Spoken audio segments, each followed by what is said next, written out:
but he is taking on a project. He's a user of Thuraya. We're trying to give you insight of different people who are using our technology in different places in different ways. And he has a project called Two Wheels Across, and we're sponsoring that, and so he's going to share with us some of his insights. Thanks. Is it working? Can you hear me? Is it working? Yeah. All right. Well, I know I'm the last person before your lunch, and a lot of you are tired, so I'm going to try and shorten it to you in less than 15 minutes. It's really good to be here. I'm going to give you a bit of a story about myself so that you can place what we're doing. My name is Christian Gamashi, and I was, until about 6 months ago, a practicing lawyer for about 20 years. But at the same time as my passion for law, I had a parallel passion, which was for photography. And with photography, for a lot of people who are into photography, the key thing is traveling. So I traveled a lot for 20 years, and I developed my passion for photography the same as I did for law. But to be honest with you, photography took over. And about 6 months ago, I had spent about 1.5 years in Africa, and I decided that it was time to move on to what I really, really loved before it was too late, because we all get old. And so I decided to set aside my career in law and to go full-time into photography. And what better way to do that when you live in Africa than to travel across Africa? And what better way to travel across Africa than to do that on a motorbike? And so I set on to do that.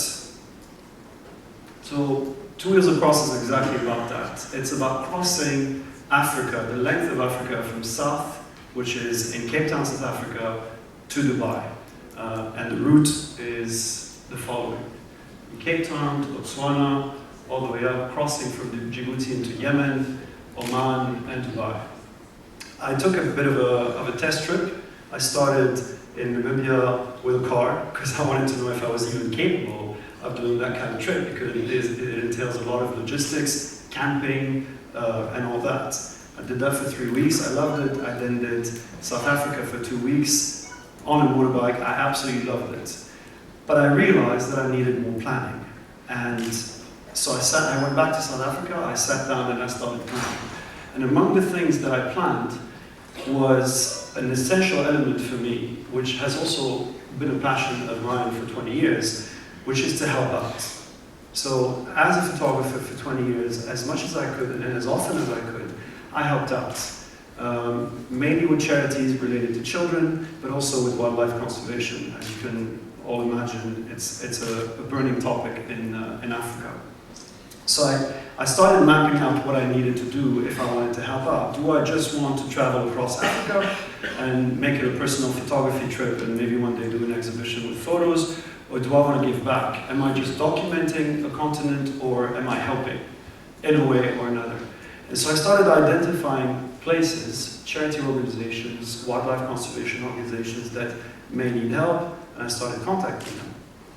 And I realized that although I could personally help them, I also needed probably the support of companies that could give me some support in the scope of their CSR, corporate social responsibility. And so I called Raouf, who's right there, and it took, I think, 3 minutes on the phone. I said, this is what I'm doing. I'm crossing Africa, and I'm going to need help. I'm going to need help for myself, but also for what I want to do. And I started talking about it. He said, CSR, we're in. He hadn't even seen the presentation.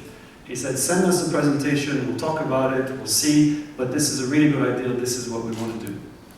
And so, basically, the two main elements of this journey that I want to share with you, and that are more pertinent to today, are the helping out, especially with charities for children, and wildlife conservation. So, I have personally mapped out and identified a number of charity organizations across Africa. The biggest one, because it is known and because it is very organized and because it has a network, pre-existing network that helps children, is SOS Children's Village. And we started talking about it, and Najwa from Thuraya also has been talking with SOS Children's Village.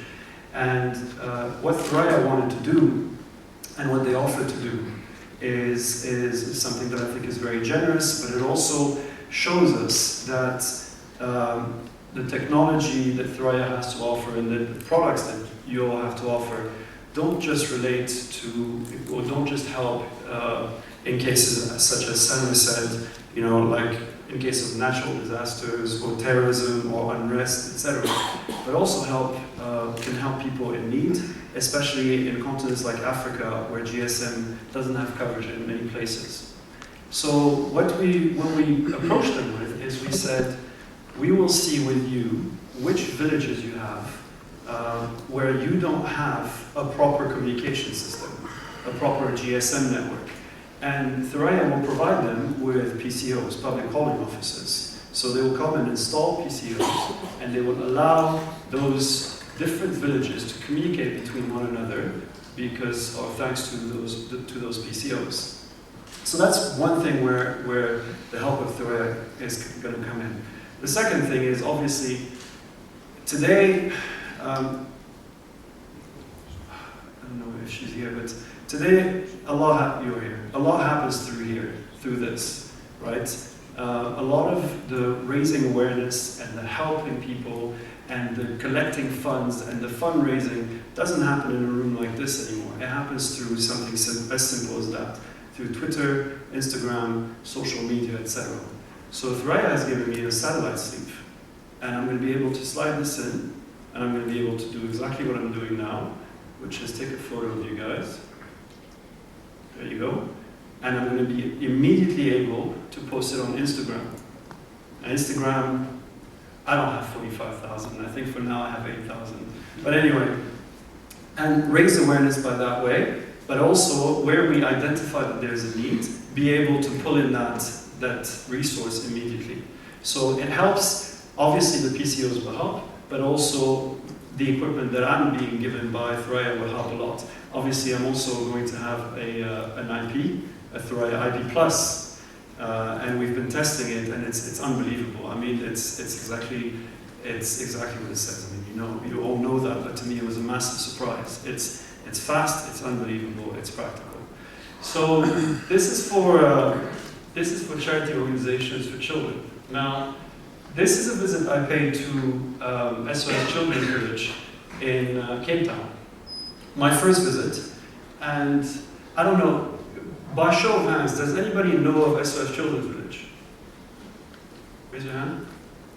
Okay, I'm going to take just 30 seconds to tell you what they do because I think it's admirable. They help either orphans or children that are in difficult families, so families with HIV or families with drug problems or rehab problems, etc. They take them in, and it's unbelievable what they do. They take about 7 children. It's an actual village, so that you have houses, and each house you have a mother. So it's a lady who acts like the mother of 7 children who are put in that house, and they're brought up from the age of babies until they're about 14, 15 in that house with the mothers. And then when they're at the age of 14, they put them in little houses by themselves, and they have a mentor to help them get to the age when they can be adults and they can go and they're ready to face society. And they do this in every single country in Africa, except maybe a few. And in most countries, they have 3, 4, 5 villages. In South Africa, they have 6, I think. So what I'm going to do is I'm going to cross all of Africa on the route that you saw earlier, and I'm going to pass by every single village. And I'm going to document, other than what you're going to see on social media, other than how we're going to work with the PCOs and everything, I'm going to stay with them and volunteer, first of all, but also document in footage and video and all this. And we can give all that content to the charity organizations so that they can use it to raise awareness and to raise funds. The second thing is wildlife conservation. Now, this is something interesting because my partner in this is the Wildlife Act Fund, and I sat with him, and there's actually a lot of work that they're doing with satellite communication products, such as tagging rhinos and elephants to know their whereabouts, but also to see if they're in danger, if they've been poached, etc., etc. So there's a lot of work to do with that, and I actually, the last meeting I had with them was when I was in Cape Town about 2 weeks ago, and they're looking for solutions, and they're looking for products. So it's something that maybe we can talk about at some point. But also, in terms of PCOs, we're going to identify if there are any camps that do, where they have marshals or where they're trying to do wildlife conservation and where they need PCOs, and Thuraya will be providing those PCOs, and it will allow us to help them as much as we can. This is social media, and I'm a fervent believer in social media. I think today a lot happens through social media. Not only raising awareness, but also, like I said earlier, trying to get some results, getting people to react. I mean, the Arab Spring was partly because of social media. So I created, obviously there's a website, twowheelsacross.com. There's a Facebook page that I think today is almost at 30,000 people. I haven't even started the trip. I've only been promoting what I'm going to be doing, talking about what we're going to do and all that, and we're already at 30,000 people. It's increasing by about 1,000 people a week.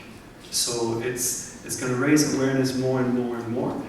And the beauty is that the equipment that I'm going to have from Thuraya is going to allow me to do this on a daily basis. It's going to allow me to basically upload photos as I'm going, upload on Twitter, on Instagram, what's going on, did I identify something, did I not? This, a few years ago, was impossible, and today it's possible thanks to what you guys do and thanks to Thuraya. So to me, it has completely added a dimension to the trip that I'm going to take. Now, I was going to show you a video, but it's actually not available. We had a bit of a problem. But what I encourage you to do, the video is a pilot of the trip that I took so far in Namibia and in South Africa for 2 weeks. And it will show you a bit of the hardship that I'm going to go through. It's also very exciting. I'm not going to exaggerate. There's a lot of laughter, a lot of fun, a lot of good encounters, but also a lot of hardship. And it's going to be an adventure that I really look forward to.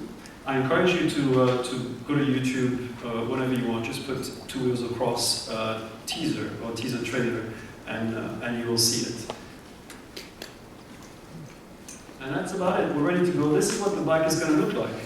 It's been branded, and the back boxes are going to have logos of sponsors such as Thuraya, for example. So if you see anything like this on social media, you'll know that it's me. I hope I'll be writing on it and on somewhere under it. That's it. Thank you very much. Christian, thank you very much. And we're very excited to be a part of this, and maybe we can have his video playing outside tomorrow, possibly. Okay, it's now time for the lunch break. We're off schedule a bit, so I guess we'll try to keep the lunch short. If you hear the bell ringing, please come back. We might have to shorten your lunch a little bit, but please enjoy lunch. I think it's out back, is it, Rashid? Okay. Okay, so we'll come back at 12:45, please.